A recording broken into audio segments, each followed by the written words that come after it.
Naam, natumai ubweri wa afya pote pale ulipo duniani kwa moyo mkunjufu na mikono miwili. Ujambo katika matangazo yetu ya mchana kutoka idhaa hii ya Kiswahili ya Radio Fortune Africa. Waziri wa ulinzi wa Israel amevionya Hezbollah kwamba watakabiliwa vikali kwa kuishambulia Israel wakati wa sherehe za Pasaka. Waasi wa Houthi nchini Yemen hapo jana Alhamisi Aprili 2 walithibitisha kurusha makombora kuelekea nchini Israeli kwa kushirikiana na Iran na Hezbollah.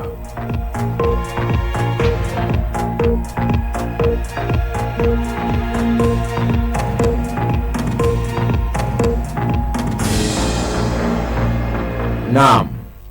Na tumai ubweli wake pote pale ulipo duniani kwa moyo mkunjufu na mikono miwili. Ujambo na karibu kwenye matangazo yetu ya mchana. Jina langu ni Kantona Joseph. Waziri wa ulinzi wa Israel Katz amevionya Hezbollah kwamba watakabiliwa vikali kwa kushambulia Israeli wakati wa sherehe za Pasaka. Hezbollah unaoongoza na wafuasi wake nchini Lebanon wamelipia gharama kubwa sana. Mashambulio haya hayatatuyumbisha. Waasi wa Houthi nchini Yemen hapo jana Alhamisi Aprili 2 walithibitisha kurusha makombora kuelekea nchini Israeli kwa ushirikiano na Iran na Hezbollah. Kupitia taarifa ya msemaji wa kijeshi wa Houthi, Yahya Sarea, mashambulio hayo yalitimiza malengo yake. Houthi wanaungwa mkono na Iran wanadhibiti sehemu kubwa ya kaskazini magharibi mwa Yemen, ikiwemo mji mkuu wa Sanaa tangu mwishoni mwa mwaka 2014.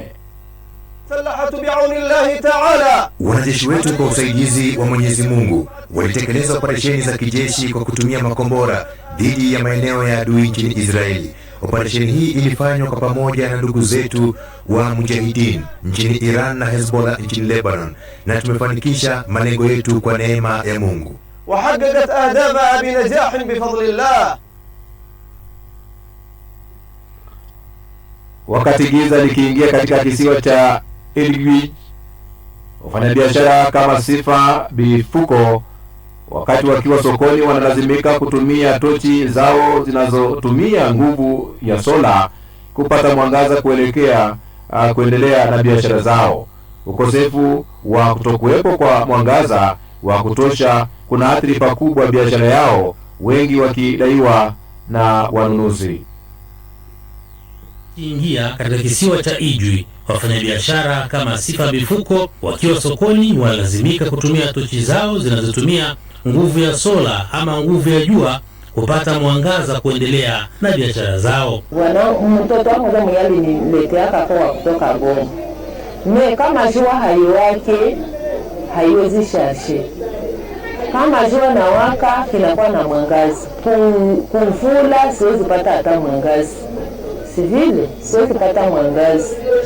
Sasa sena kwa madisiwitere gize na kuwa uko wenye watanipatia sensi ya kukufa, mimi furaha ya kukufa wala ya kuharibika. Kando na Sifa Bifuko, mfanyabiashara mwingine Imakile Ngangura ameshikilia tochi yake kwenye mdomo wake wakati akihesabu pesa. Kama matorshi ya muotike tunatumikisha sasa kutoka mshamba na tunatafutia watoto juu ya maisha mbaya. Na sasa tunakosaka kurama na tupatia franga za fobie, tunazibeba kwa nyumba saa kumaliza uzisha tunakutana azienei. Mtusaidie sana juu ya ile magumu ya kukosa moto ishi. Takriban watu 300,000 wanaishi katika kisiwa cha Idlib kwenye ziwa Kivu. Wakati hawajawahi kupata umeme hapa, wakazi wanategemea kwa sehemu kubwa usafiri wa boti. Bahozi Vena, mkazi wa Idlib, anatumia sola ndogo sana kupata umeme ili kuweka moto kwenye simu yake. Awali alikuwa akitegemea kwa sehemu kubwa taa za kutumia mafuta kupata mwangaza. ndio hali ambayo inakumba au watu wa Ijwi. Sasa hivi tunaelekea katika shirika la DW kupokea matangazo awamu ya pili. Mbalimbali Mashariki ya Kati usiku kuamkia leo, huko nchini Kuwait shambulizi la Iran limesababisha moto mkubwa katika kiwanda cha kusafisha mafuta. Marekani na Israel pia zimefanya mashambulizi ya anga nchini Iran, wakati vita hivyo vikikaribia wiki yake ya 5 ya mapigano tangu kuanza kwake Februari 28. Katika hatua nyingine, Baraza la Usalama la Umoja wa Mataifa limepanga kupiga kura leo Ijumaa kuhusu pendekezo la Bahrain ambalo linalenga kujadili hatua mbalimbali za kufuata ili kufunguliwa kwa mlango bahari wa Hormuz ambao umefungwa na Iran. Bahrain imependekeza azimio la kuruhusu mataifa kutumia nguvu kuhakikisha usafiri wa kimataifa unaendelea, lakini pendekezo hilo linaonekana kuligawa Baraza la Usalama la Umoja wa Mataifa hata kabla ya kupigiwa kura. Berlin. Shirika la kusimamia maslahi ya viwanda na biashara nchini Ujerumani DIHK limesema sekta ya viwanda nchini Ujerumani katika kipindi hiki imegeukia zaidi kwenye uzalishaji wa vifaa vya ulinzi. Utafiti uliofanywa na jarida moja la habari za biashara nchini Ujerumani umebaini kwamba karibu theluthi moja ya makampuni ya viwanda yameona fursa katika mifumo yao ya biashara kwenye sekta ya usalama na ulinzi. Rainer Kambeck ambaye ni mtaalamu katika shirika hilo amesema utafiti huo umeonyesha wazi ukuaji katika sekta ya ulinzi, na hali hiyo imechangiwa na migogoro ya kikanda na ya kisiasa inayoendelea duniani. Uchambuzi maalum wa DIHK umeonyesha kuwa kampuni moja kati ya 6 za viwanda nchini Ujerumani tayari imeunganishwa katika mnyororo wa thamani kwenye sekta ya ulinzi. Sekta ya utengenezaji wa magari ndio inayoongoza kwa 36%. Ouagadougou. Kiongozi wa kijeshi nchini Burkina Faso Captain Traore amewaambia wananchi wa taifa hilo la Afrika Magharibi kwamba lazima wasahau kuhusu demokrasia. Traore amesema hayo katika mahojiano yaliyotangazwa kwenye televisheni ya kitaifa nchini humo ya RTB.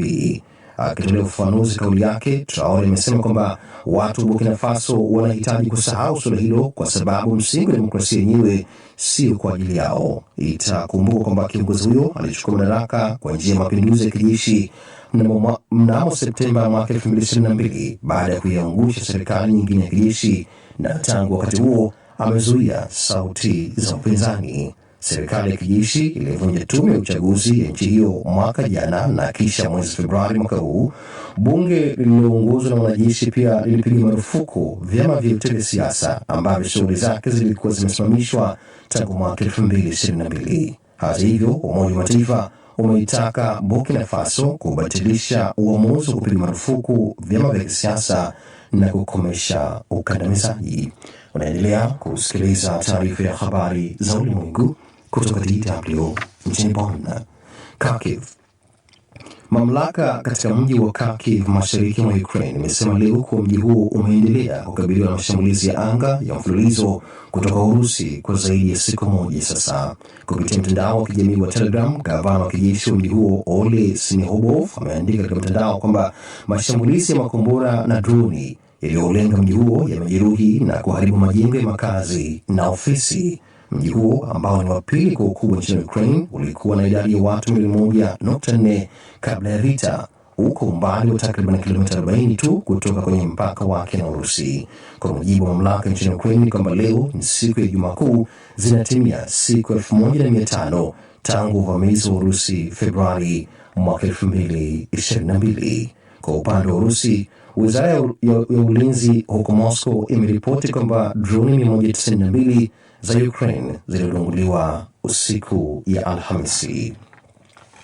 Na hatimaye Paris.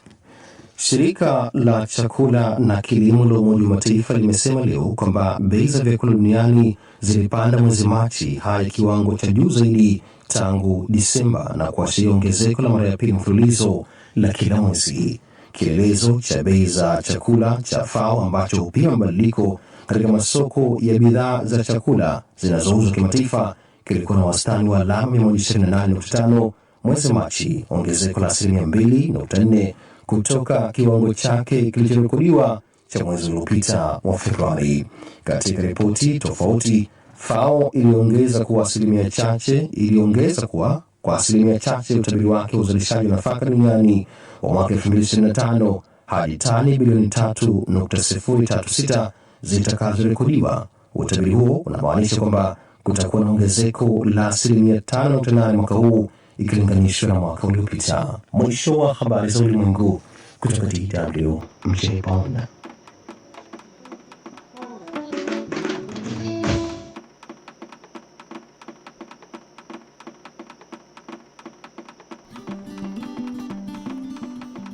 Imekuwa ni taarifa ya habari kutoka idhaa ya Kiswahili ya DW, wakati ambapo basi tunazidi kusonga mbele, ambapo unaenda kupokea makala maalum ambayo ni ya Pasaka. Ujambo msikilizaji, na karibu katika kipindi hiki maalum cha mahubiri ya Pasaka. Ni wakati mwingine tena ambapo tunakutana wakati wa msimu huu ambao Wakristo kote duniani wanakumbuka mateso ya Bwana wetu Yesu Kristo. Mimi ni Josephat Charo, ungana nami usikie ujumbe utakaokutia moyo wakati huu wa Pasaka.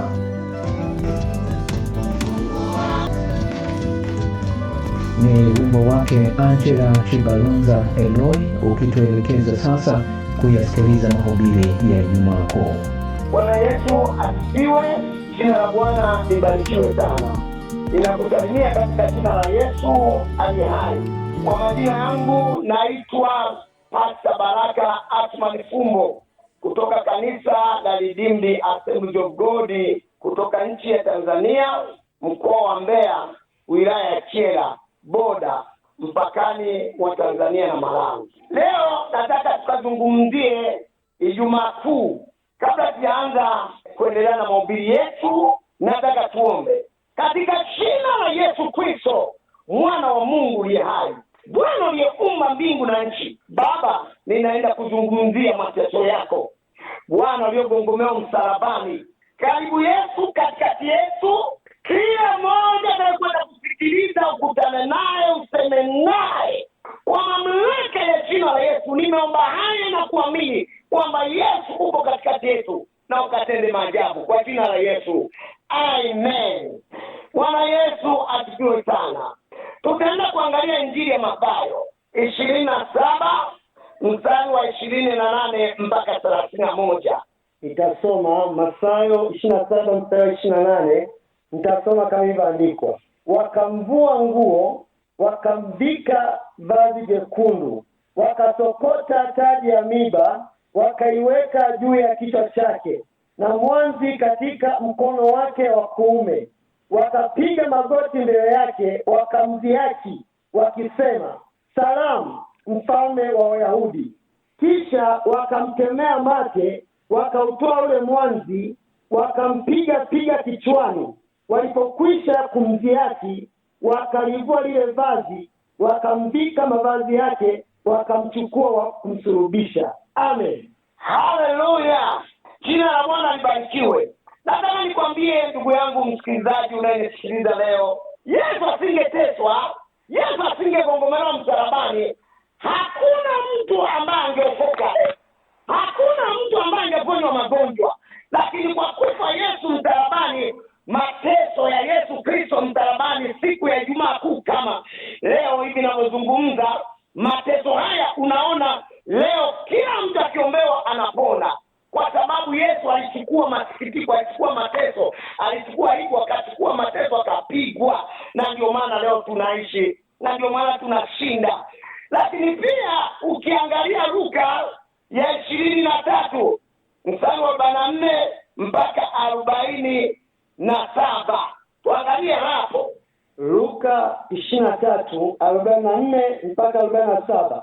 Hapo ilikuwa yapata saa 6, kukawa giza juu ya nchi yote hata saa 9. Jua limepungua nuru yake, pazia la hekalu likapasuka katikati. Yesu akalia kwa sauti kuu, akasema, Baba, mikononi mwako naiweka roho yangu. Alipokwisha kusema hayo, alikata roho. Yule akida alipoona yaliyotukia, alimtukuza Mungu akisema, hakika yake mtu huyu alikuwa mwenye haki. Amen. Unaona sasa hapo, wakati Yesu wanamsulubisha, wanamtesa mwana wa Mungu, wao walitegemea ni mtu wa kawaida. Lakini nataka nikwambie, wale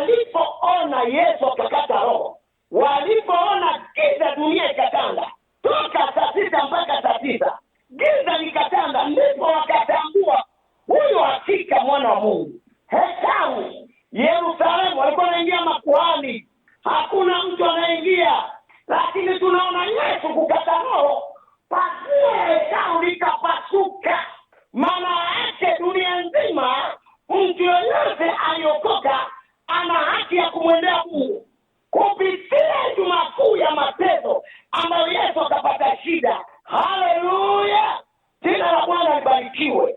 Nataka nikwambie mtumishi wa Mungu, huyu alikuwa mwana wa Mungu halisi. Ona mambo yanayotendeka, ona mambo makubwa yanayotendeka.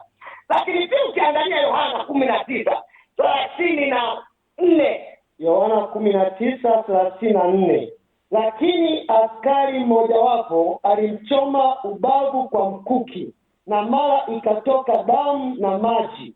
Amen. Haleluya! Unaona hapo, pasipo ukombozi huo hakuna yeyote duniani ambaye angeshinda. Lakini kupitia damu ya Yesu ndio maana leo tunashinda, zaidi ya kushinda. Yaani Yesu akajitoa kwa kafara ya dunia. Mateso ya Ijumaa Kuu akafanyika kwa kafara ya dunia, akatukomboa sisi sote. Lakini pia ukiangalia Injili ya Mathayo 27:50, tutasoma hapo. Injili ya Mathayo 27:50, naye Yesu akiisha kupaza sauti tena kwa nguvu, akaitoa roho yake. Amen. Haleluya! Unaona Yesu akapaza sauti yake akilia, Eloi Eloi lama sabakitani. Yaani analia mateso. Biblia inasema akaitoa roho yake kwa ajili ya dunia. Mwanaume huyu akashinda mateso, dunia yote inajua na ikadhibitisha kwamba huyu mwanaume.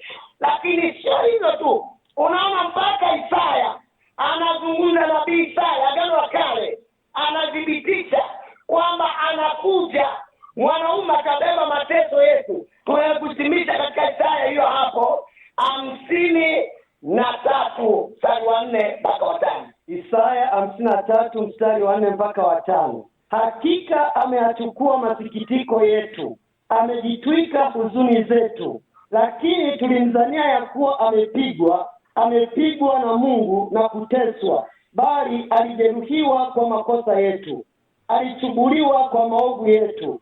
Adhabu ya amani yetu ilikuwa juu yake, na kwa kupigwa kwake sisi tumepona. Haleluya!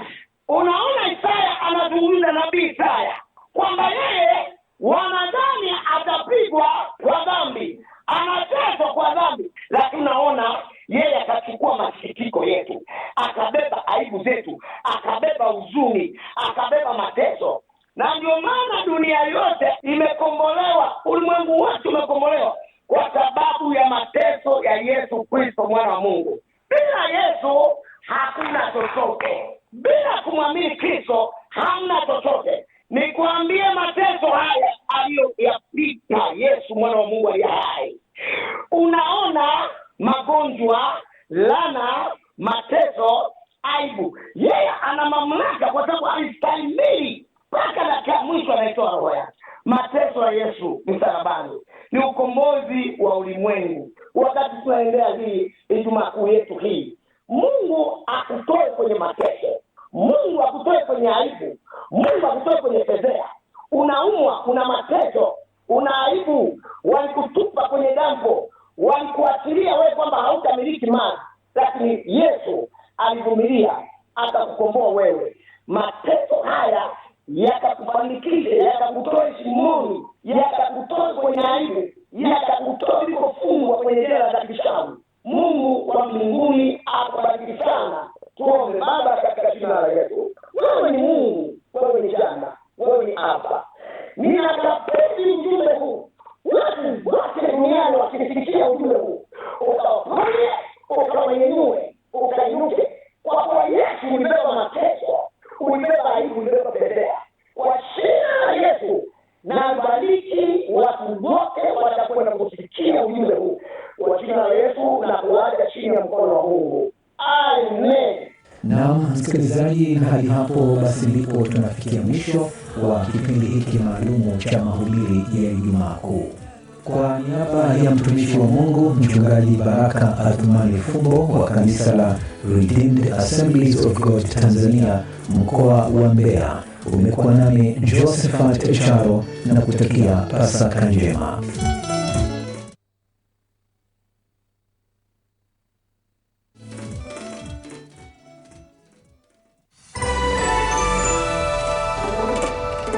DW Kipindi maalum. Wakati mamilioni ya Wakristo duniani wakielekea ukingoni mwa mfungo wa siku 40 wa Kwaresma kabla ya maadhimisho ya Pasaka, leo tunaimulika siku muhimu ya simulizi za mateso ya Yesu Kristo, Ijumaa Kuu, siku inayotawaliwa na ukimya mzito, tafakari ya kiroho na kumbukumbu ya matukio muhimu katika historia ya Ukristo. Karibu katika makala hii maalum kuhusu Ijumaa Kuu. Mimi ni Sylvia Mwahozi. Sifongo, sikina sifongo, imekwisha. Elohi, imekwisha. Maneno mazuri kutoka kwa mwimbaji mashuhuri wa nyimbo za Injili kutoka Tanzania, Rose Muhando, akitufungulia kipindi hiki na kibao chake cha Siki na Sifongo. Utamsikia baadaye akichangia katika kipindi chetu na kwa urefu kuhusiana na kibao chake. Mpendwa msikilizaji, Ijumaa Kuu ni sehemu ya Dominika Takatifu iliyoanza na Jumapili ya Matawi kuelekea kufufuka kwa Yesu Kristo, ambapo waumini wake wanaadhimisha sikukuu ya Pasaka. Katika makala hii tutasikia mengi kuhusu asili na maana ya Ijumaa Kuu, matukio muhimu yanayokumbukwa, namna yanavyoadhimishwa duniani na kwa nini hadi leo imesalia kuwa na umuhimu mkubwa. Kulingana na simulizi za vitabu vya Biblia, Ijumaa Kuu inaelezea zaidi kuhusu safari ya mateso ya Yesu na kuhukumiwa kwake. Ili kufahamu kwa kina asili na maana ya Ijumaa Kuu, nilizungumza na Padre Stefano Kaombe kutoka Jimbo Kuu la Dar es Salaam, akihudumu katika parokia ya Roho Mtakatifu Kitunda. Asili ya Ijumaa Kuu ni tukio halisi lililotokea zaidi ya miaka 2000 iliyopita, ambako Bwana wetu Yesu Kristo alikamatwa, aliteswa na siku ya leo alisulubiwa msalabani mpaka kufa. Kwa hiyo hiyo ndio asili ya tukio lenyewe, kwamba ni tukio halisi kabisa lililotokea kwa mkombozi wetu. Kama ulivyomsikia padri, tukio hilo limetokea zaidi ya miaka 2000 iliyopita, lakini mpaka leo limekuwa na umuhimu mkubwa katika imani ya Wakristo. Kwa nini? Kwa kweli ndio maana tunazungumzia juu ya Ijumaa Kuu, kwamba uwezo wa kuzungumzia Ukristo bila kuzungumzia mateso na kifo na hatimaye ufufuko.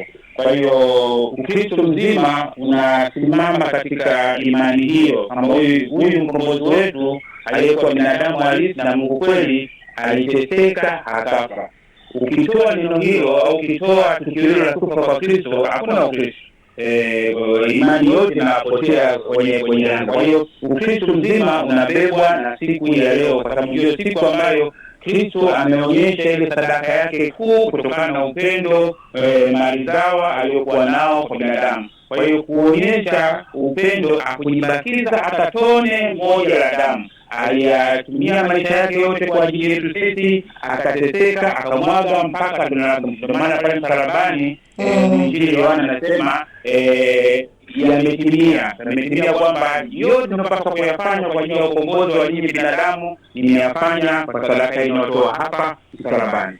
Kwa mujibu wa padri, simulizi za mateso ya Yesu Kristo yanayojulikana pia kama mateso ya Bwana inapatikana katika vitabu vinne vya Injili za Mathayo, Marko, Luka na Yohana. Simulizi hizi zinaelezea matukio ya mwisho ya maisha ya Yesu, kuanzia kuingia kwake Yerusalemu kwa shangwe hadi kifo chake msalabani, aliyoyasema katika karamu ya mwisho, kusalitiwa na kukamatwa kwake, kuhukumiwa na kudhihakiwa, njia ya msalaba, kusulubiwa na mwisho kifo. Tukianzia katika bustani ya Gethsemane, ambayo maneno hayo yanapatikana katika kitabu cha Mathayo sura 26 mstari wa 38 hadi 39. Hapo kuna maumivu ya nafsi, ambapo Yesu anasema, ndipo akawaambia, roho yangu ina huzuni nyingi kiasi cha kufa, kaeni hapa mkeshe pamoja nami.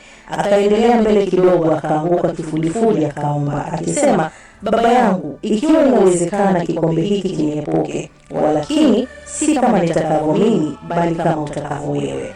Kuhusu kusalitiwa na kukamatwa, tunaweza tukasoma zaidi katika kitabu cha Luka sura 22 mstari wa 47 hadi 48. Alipokuwa katika kusema, tazama mkutano na yule aitwaye Yuda, mmoja wa wale 12 amewatangulia akamkaribia Yesu ili ambusu. Yesu akamwambia Yuda, unamsaliti mwana wa Adamu kwa kumbusu?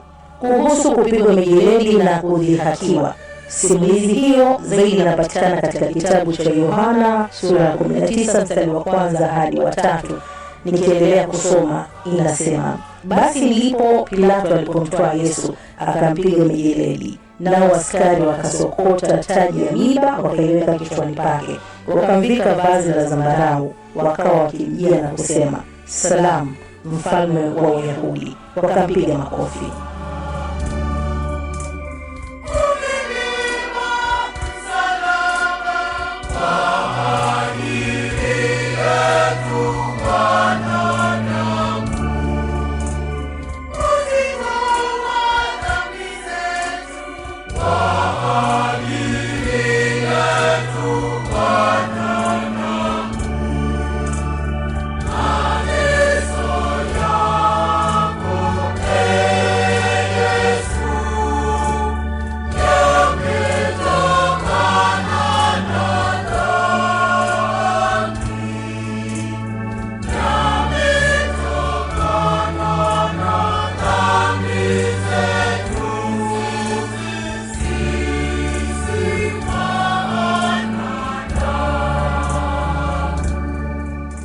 Katika kipengele kinachofuata, njia ya msalaba na kusulubiwa. Maneno hayo yanapatikana katika kitabu cha Luka sura 23 mstari wa 33. Walipofika mahali paitwapo fuvu la kichwa, ndipo walipomsulubisha yeye na wale wahalifu, mmoja upande wa kuume na mmoja upande wa kushoto. Na katika kitabu cha Mathayo sura 27 mstari wa 46 inazungumzia kusulubiwa, ambapo inasema, na kama saa 9 Yesu akapaza sauti yake kwa nguvu akisema, Eloi Eloi lama sabachthani, yaani Mungu wangu mbona umeniacha? Kuhusu kifo chake, twende katika kitabu cha Yohana sura 19 mstari wa 30. Basi Yesu alipokwisha kuipokea ile siki alisema, imekwisha, akainama kichwa, akaitoa roho yake.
Msikilizaji, tunafahamu kwamba waimbaji wengi wa nyimbo za dini ni miongoni mwa watu wanaoeneza Injili kwa njia ya sanaa, na leo nimemkaribisha dada yangu Rose Muhando kutoka Tanzania. Katika mazungumzo yetu amenieleza kwamba wasanii wana mchango mkubwa sana katika kuelezea siku kama hii, kama anavyofafanua na kibao ambacho amewahi kukitunga mahususi kabisa kuelezea mateso ya Yesu. Sisi tunaelezea mateso ya kifo cha Yesu kama sadaka ya kipekee yenye thamani, sadaka ya ondoleo la dhambi na upatanisho kati ya mwanadamu na Mungu.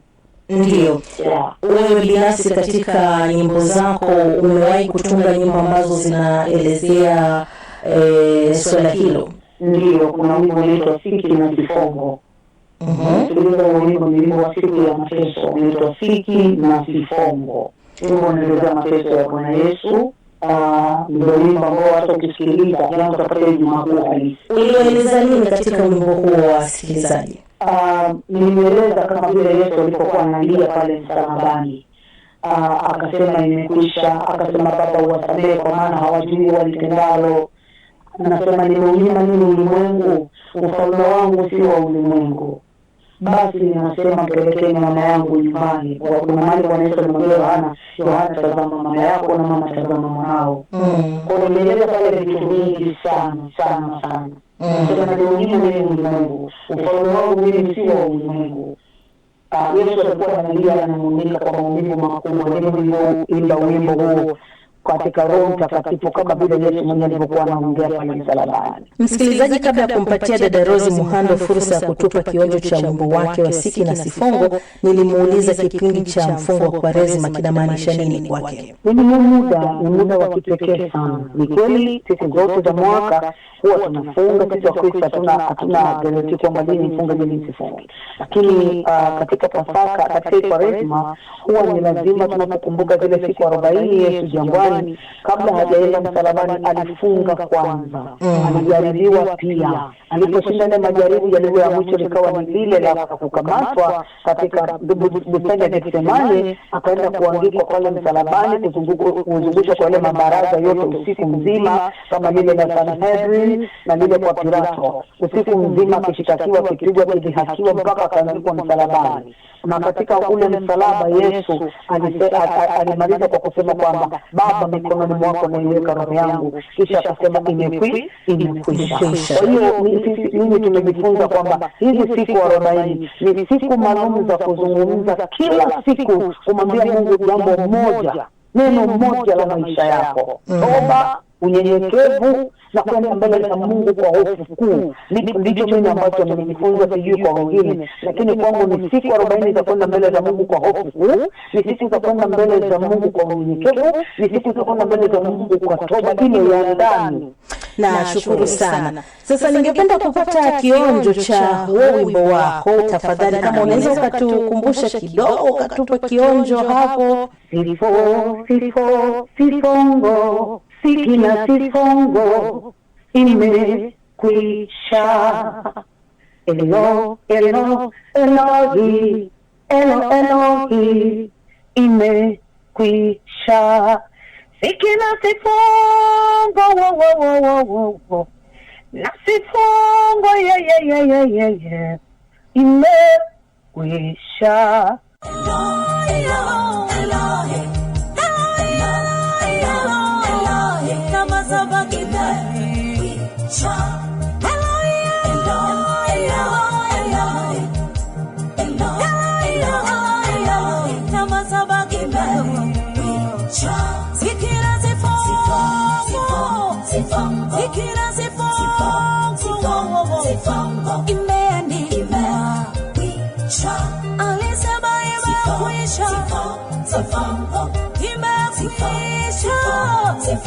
Hukumu yangu imekwisha.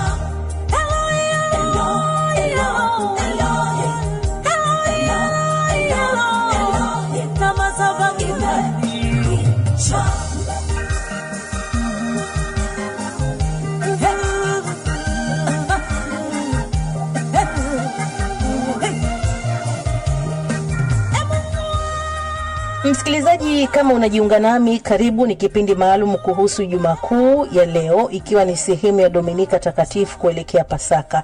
Makanisa mbalimbali duniani huadhimisha siku hii kwa upekee na utofauti.